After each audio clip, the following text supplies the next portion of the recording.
about it. He didn't want our 8 that we tossed out there. It's a game of memory also. You gotta try to remember what your opponent is collecting. So if you could help it at all, you know, you don't give them what they want.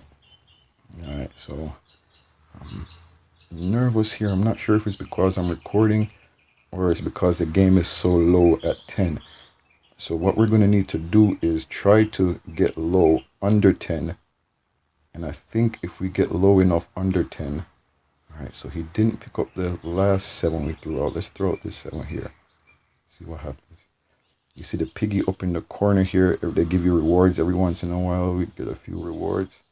Okay, he tossed out a 3, which we probably could use, but our hand is so tight right now. We're going to skip that 3.